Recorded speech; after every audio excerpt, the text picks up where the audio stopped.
Hi guys, my name is Cassie and I have a free roam Holland Lop bunny. She just turned 1 in January, and if you are looking for some tips on maybe getting a rabbit or potentially free roaming your bunny, I'm just here to share what I did and things that I wish I would have known sooner. So first things first is finding your bunny. I highly recommend looking into rescues first and seeing if you find your bun there before you just go buy a random one off the internet, or if you're not really sure where to go, research goes a really long way, and referrals. I got my bun from a referral, and she was actually a breeder, but she does take really great care of her buns. She doesn't continuously breed them. She takes precautions, you know what I mean? Like, she is very on top of it and she is knowledgeable. But that is going to lead me into, when you do find your bunny, it is a really good idea to get your bunny spayed or neutered. So for a female bunny, they do have a high risk. I think it's around 80%. Don't quote me, but you can look it up.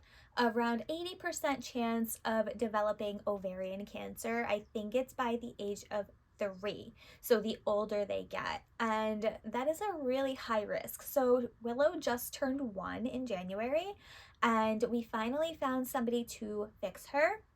And we waited so long due to cost, because we were quoted over $1,000, and unfortunately, like, I didn't have the funds at the time, which is why we waited so long.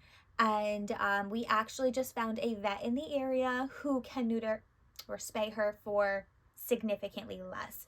Now, cheaper does not always mean better. However, this is a recommended vet, which is why I'm going to them. You also want to take that into consideration. So spaying your bunny, especially female bunnies, is very important. And if you plan to get more than one bunny and they are bonded, you also, and they're opposite, you need to make sure they are both neutered and spayed. I do eventually want to get a boy bunny in the future, and bond him with Willow, which is again another reason why we are getting her fixed. Next thing, again, if you plan to get 2 bunnies, you're gonna need to look into bonding. Unfortunately, that is not my forte because I only have one. I am not there yet. However, I do know you're gonna need them to be in a very neutral area and something where the other bunny hasn't been, that doesn't smell like the other bunny because of territory reasons. And you're gonna need to keep them in close proximity but also separated, and then having time together where they are going to be supervised, just in case you have to break up any brawling bunny fights, bunny brawls. And next thing you want to take into consideration is, before you pick your bunny up, you are going to need a carrier, something big enough that they can turn around in, but not big enough where they can hop around in. That was what the breeder actually recommended for me. So I got Willow a small animal carrier. She actually is 2. She still fits in the first one, but I do like the second one much more. I think she's also much more comfortable in there. And I created like a little makeshift litter box to put in the bottom. So if she happens to go to the bathroom in it, very easy cleanup. It also contains hay and everything else in there. So that way, she is good to go, because that is a majority of the bunny diet. Find a local vet. Bunnies need an exotic vet, and they are not cheap. They're not cheap. So making sure that you have the funds to take care of your bunny. That is going to be the next thing, because they can't just go to any regular vet. So whatever number this is, having a place set up in your home for your bunny, making sure that you have everything that they need, all the necessities. Now, we actually, and again, like, all links will be below for you to check out if you want to, or if you need anything, if you're preparing for a bunny, or if you have one, you just want to check it out and see what, because I do that too. I just know, I'm like, oh, what do they have for their rabbit? And then I look for Willow. It's helpful. You want to they need room to move.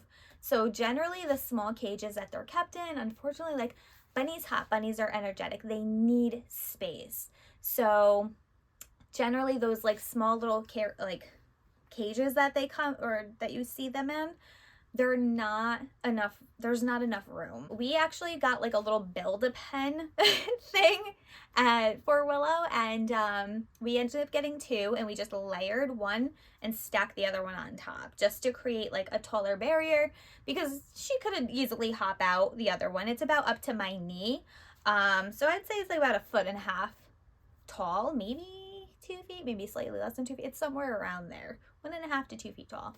So we ended up getting a second layer, so that way she can't just hop out the top.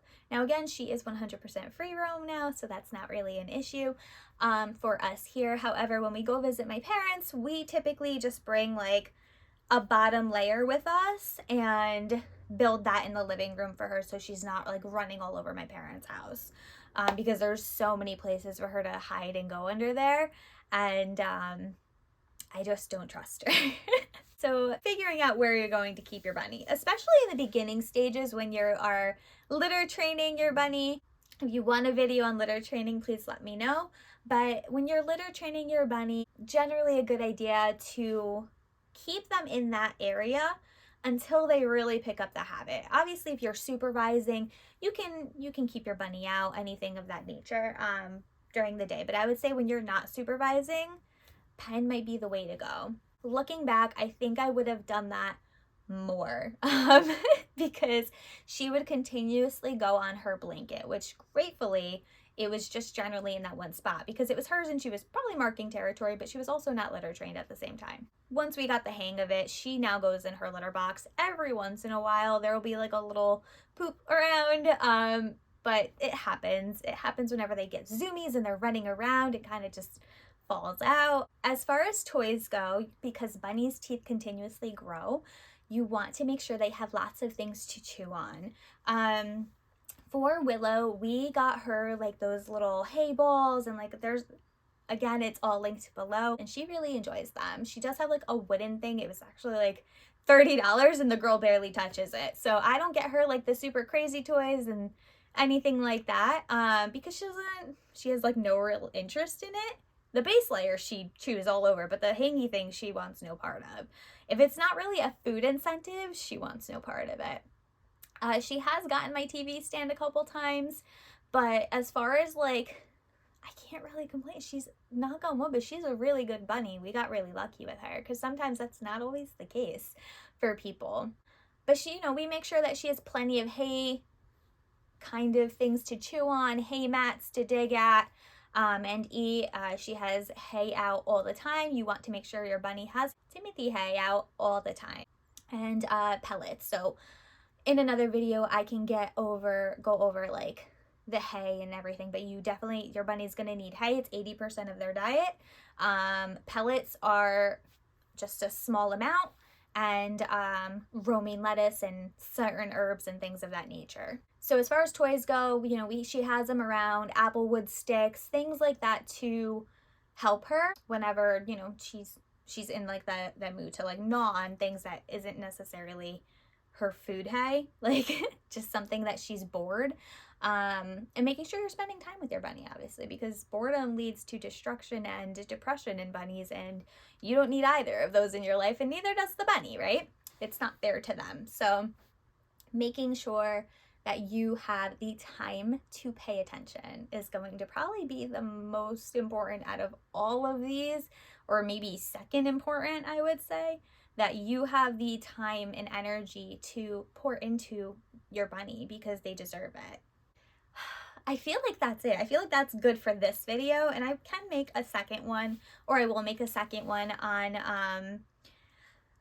I guess like the litter training and like the nitty-gritty stuff. So if you have any questions, please feel free to comment them below. Make sure you subscribe so that way you're here for all the bunny tips and everything coming out. You can find us on TikTok at the Willow Diaries, and if you have any questions, just comment below, like I said. So it's great chatting with you, and I will talk to you soon.